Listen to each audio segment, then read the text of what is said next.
from the 25th chapter of Genesis, and it has to do with the birth of Esau and Jacob.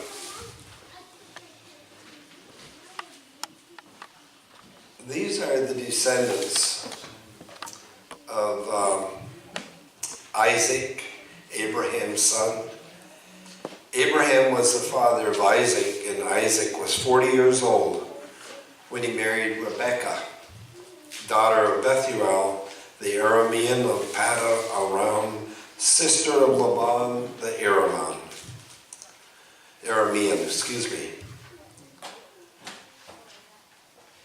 Isaac prayed to the Lord for his wife because she was barren, and the Lord granted his prayer. And his wife Rebekah conceived. The children struggled together within her. And she said, if it is to be this way, why do I live? Maybe some of you men I know have not had that experience. So maybe some of you as women have had that experience where you've been getting kicked pretty regularly. And someone said, how do you know that you have twins? And someone who had twins, she said, you know when you get kicked 4 times from different directions. And evidently Rebekah's having that happen to her. The children struggled together within her, and she said, if it is to be this way, why do I live? So she went to inquire of the Lord. And the Lord said to her, 2 nations are in your womb, and 2 peoples born of you shall be divided. The one shall be stronger than the other. The elder shall serve the younger. When her time to give birth was at hand, there were twins in her womb. The first came out red. All his body was a hairy mantle. So they named him Esau. Afterward, his brother came out with his hand gripping Esau's heel. So he was named Jacob. Isaac was 60 years old when she bore them. When the boys grew up, Esau was a skillful hunter, a man of the field, while Jacob was a quiet man living in tents. Isaac loved Esau because he was fond of game, but Rebekah loved Jacob. The word of God for all the people. We'll be in a moment of prayer together. Now may the words of my lips and the meditations of all of our hearts be acceptable in thy sight, O Lord, you who are our rock and our Redeemer.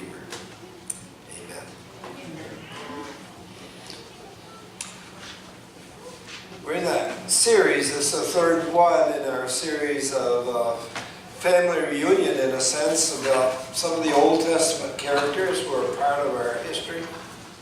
Focused the first week on Abraham and the second week on the mother of laughter, Sarah. And we talked about the marriage of Sarah and Abraham somewhat. It was not the smoothest of marriages. Abraham, remember, was at one time pawned his wife off as his sister to protect his own skin. And at another time as well. And then they had a long time of barrenness, even though they'd been promised a child. Finally, Isaac is born.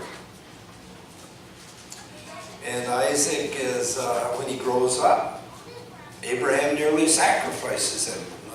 God comes in and intervenes.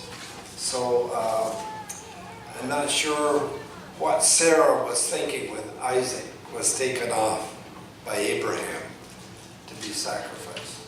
But I think there perhaps was always some tension between the two of them. Now Isaac is getting 40 years old, and we're going to look at another marriage. And marriages are are kind of the fodder of comedians. I mean, comedians love to tell jokes about marriages. One joke is Rita Rudner used this classic. My mother buried 3 husbands. Then she adds, and 2 of them were just napping. One woman said to a friend, I'm in trouble. I broke my husband's favorite golf club. And what did he say? Her friend asked, and the first woman smiled and replied, he said, what hit me? Irma Bombeck had this to say. She said, people are always asking, how do you stay married for a quarter century or more? And she said, my secret was, I am a forgiving woman. I forgave my husband after a week that he was not Paul Newman. And one anonymous soul said, I married Miss Wright. I just didn't know her first name was Always. Finally, one man claims that it's no coincidence that June, the month of marriages, is followed by July, the month of fireworks.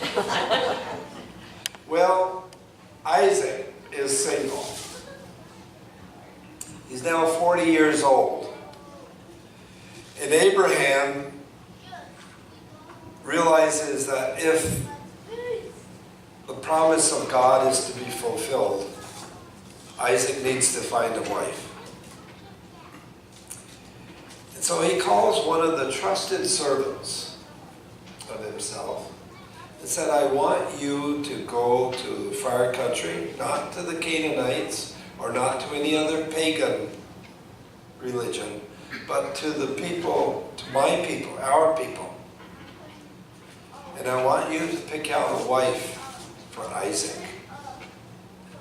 It's the way it sometimes was done at that time. Arranged marriages.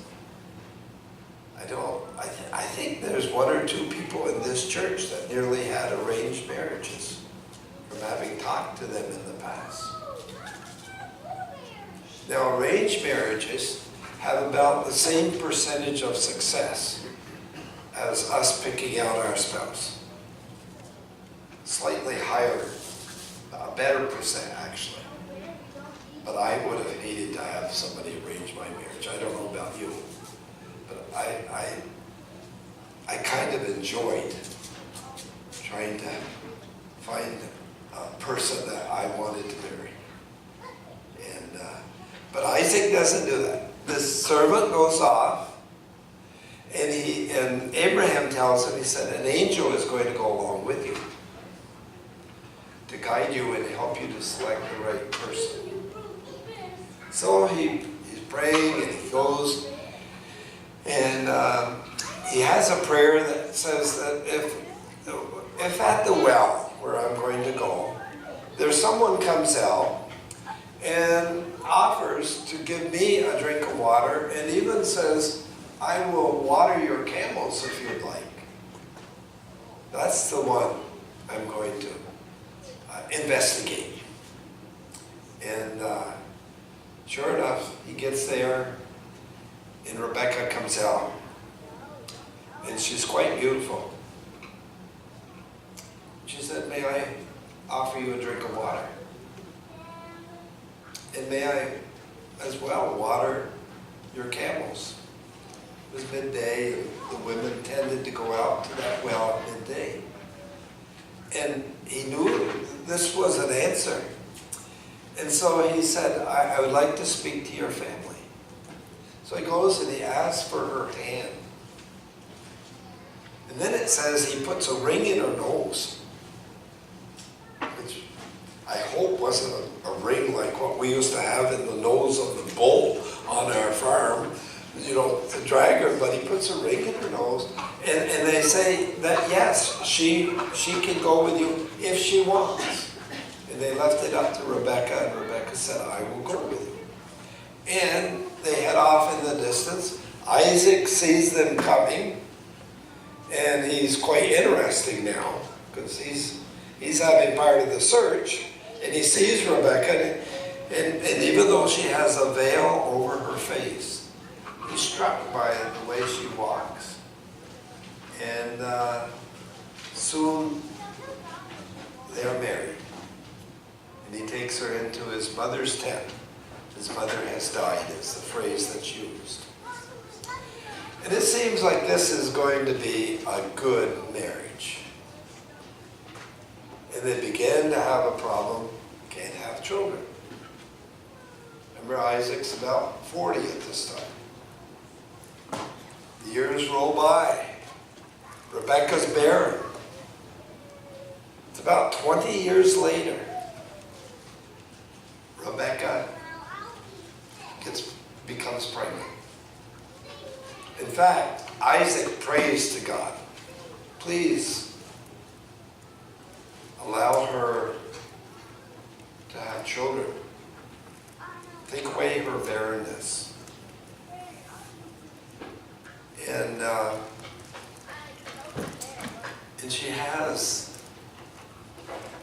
she becomes pregnant, and inside of her, she's aware of a struggle. And it's almost like, well, there's two. The twins are inside her. She realizes, she doesn't know if they're twins or triplets or whatever, but there's more than just one person. And as this struggle's going on, she prays.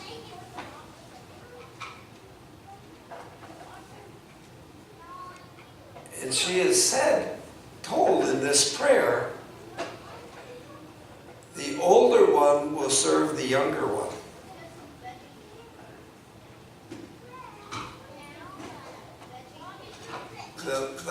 It wasn't too long ago, actually, in some of our states, that everything went to the older child. You know, if you were the older child, you got things. And in that day, the older child got it all. Got the blessing, got everything. So the birth finally comes to take place. When it does, the very first child that comes out is Esau, or they name him Esau because he is red, ruddy, and he's quite hairy. I imagine a flaming red head, you know. Some children come out balder than Yul Brynner, and some come out looking like the Beatles.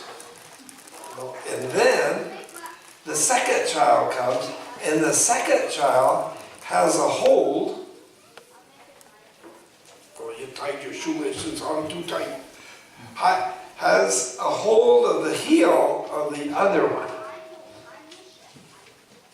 He's grasping the heel. So they name him Jacob, which means heel grabber. So they both were named after this birth. Reddy, Rudy, Esau, and heel grabber. But at this point, even in Rebecca's mind, in the back of her mind is that the younger one has been called by God to be the leader of the nation. Now, Esau is an outdoor, he loves the outdoors, loves hunting, loves fishing. He's a member of the National Rifle Association. He has 3 guns on the back of his pickup. It's incredible wherever he goes, and he just enjoys being out there. He doesn't want to do anything with the household or anything. And Jacob hates the whole idea of going out into the field and sticking his hands into the ground to do any gardening. You know, that's not for him. I have a dentist who, funny, he says,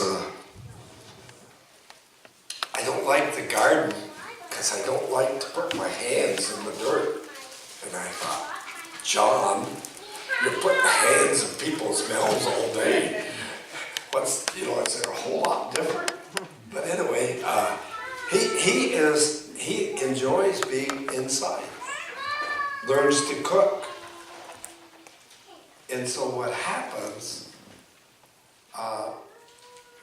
Isaac is an outdoorsman. He falls in love. He favors Esau. Rebecca, she favors Jacob. And I don't think that's ever a good prescription for a family, parents to favor one child or another. But sometimes you do.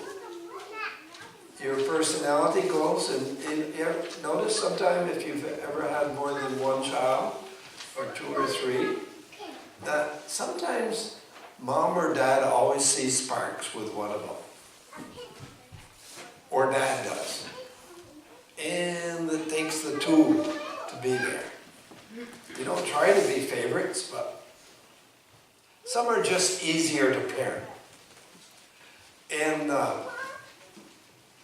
they grow up. And then Jacob's clever. He's already a heel grabber, if you will. He's smart. Esau may be missing something. There comes a time in the growing up that Esau has come in from hunting. He's not had any success. Been out, caught nothing, hungrier than a bear. He comes home, he says, I'd do anything. He smells the porridge that his brother's making. He said, I'd do anything for a bowl of soup. You? Really?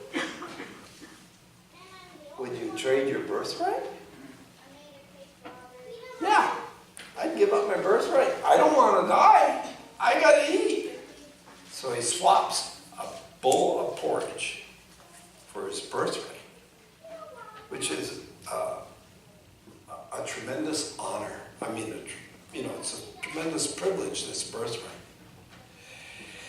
So Jacob's already got him one. And then afterwards he thinks about it, and Esau says, that probably wasn't too smart.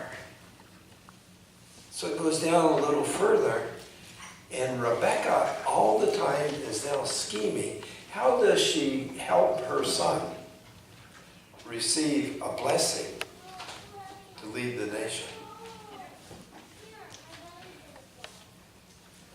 Esau is now Isaac is now 60 years old. That's at the time of the birth. So now he's about 80.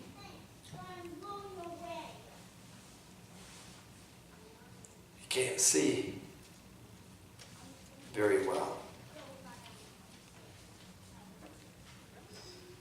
He realizes that his end is coming.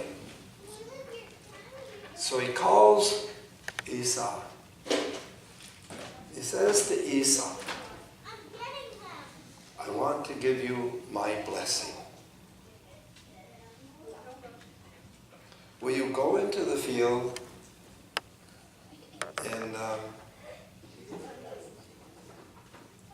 get some venison for me? When you come back, we will feast together and I will give you the blessing.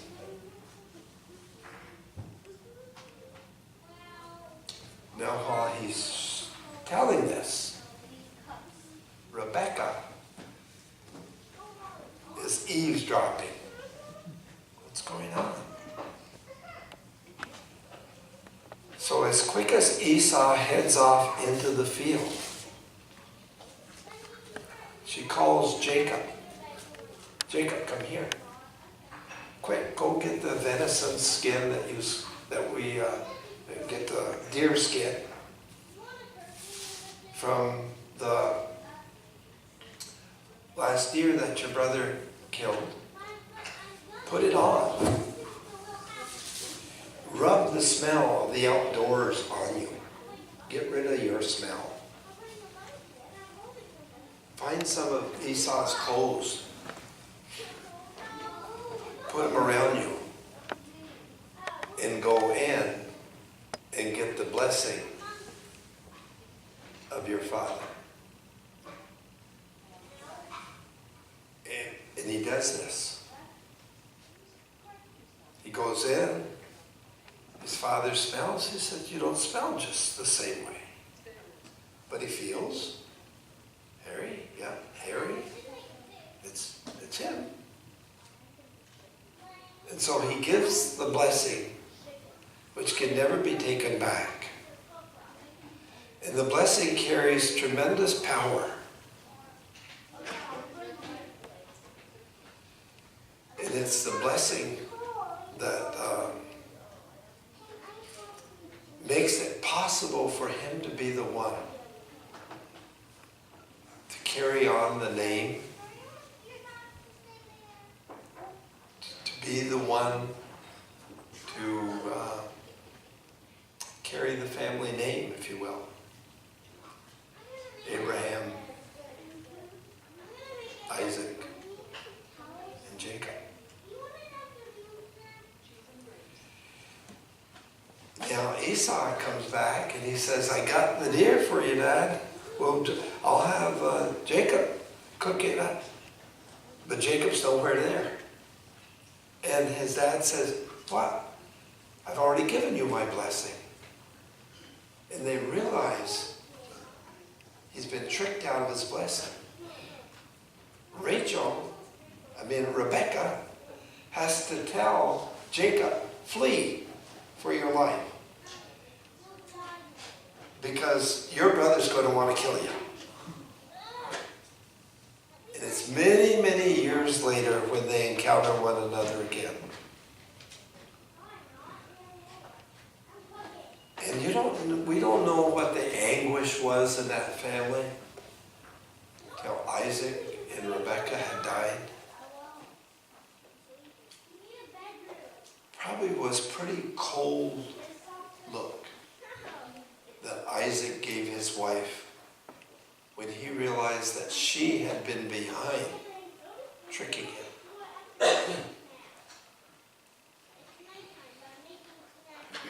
Nicholas Berdyaev, a Russian theologian, says that there are times in life when you have to have the ethics of creativity rather than the ethics of obedience. And obedience is always following the law. But there are times when you need to step outside it, which can be costly. When the nonviolent marches and some of the stance of Martin Luther King Jr. happened, he said, we will break the laws because they're unjust. Dietrich Bonhoeffer, when he decided to be, even though he was basically a non-violent theologian, he was involved in trying to kill Hitler in Germany, was arrested because of it. Because he said sometimes you have to go beyond what the law says. And Rebecca does this. Not something you maybe would want in your family history, or always to have to do that. But there are times when the letter of the law may not be the right thing. And so Rebecca takes an action which leads, I have to think, must have led to a lot of anguish for the rest of her life. Like Mary, when she became the mother of Jesus, she was told that things were going to happen. And there was tremendous anguish oftentimes in her life. There was a time when he said, she's not my mother. You are my brothers and sisters. And when she watched him die on the cross.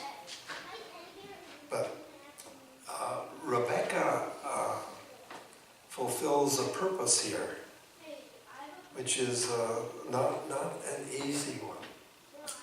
Now I'm going to jump ahead. This is a 5-minute synopsis. I don't know if I'm going to take 5 minutes. But I want to go ahead now for Jacob for a moment. Jacob's 20 years later or more. His brother is coming toward him. Jacob goes off to get a wife. We're not going to get into that next time because I want to pick up with the story of Joseph. So Jacob goes off to get a wife, and he gets tricked by his uncle Laban, who has him work 7 years for this beautiful woman, Rachel. And it comes the night of the wedding, and he sneaks in his older daughter, who wasn't too good looking. And so he spends the night with her, and then he realizes he's been at, and Laban says, work another 7 years, you can have Rachel. And he does. And so they raise a family, he becomes wealthy. You need to read that in Genesis. And then there comes the time when he's going to meet his brother for the first time, since he swindled him of his birthright, or his blessing. And he goes to a river, the river Jabbok. And while he's there, he has someone comes into his presence, an angel of the Lord. And all night long, he wrestles with the angel. And when the morning comes, the angel's ready to leave. It's a major battle. And he says to the angel, who are you? And the angel says, who are you? And at that point he has to say, I am Jacob.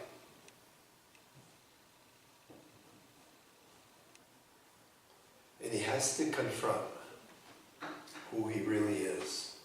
I am Jacob, the heel grabber, the swindler, the manipulator, the one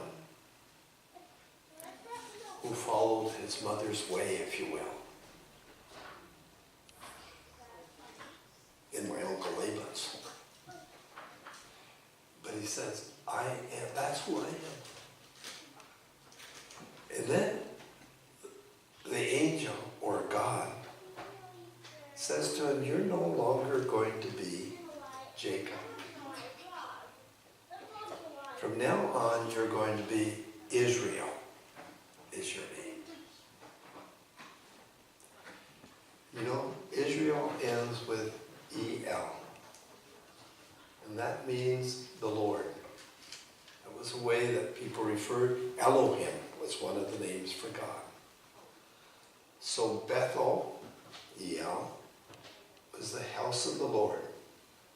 Bethel was built where he had a dream about ascending and descending angels. Emmanuel, E-L, God with us.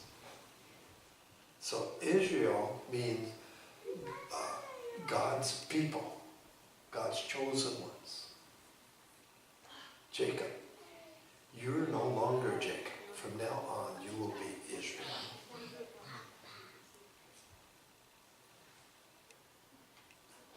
That's a 5-minute synopsis, and now our offering.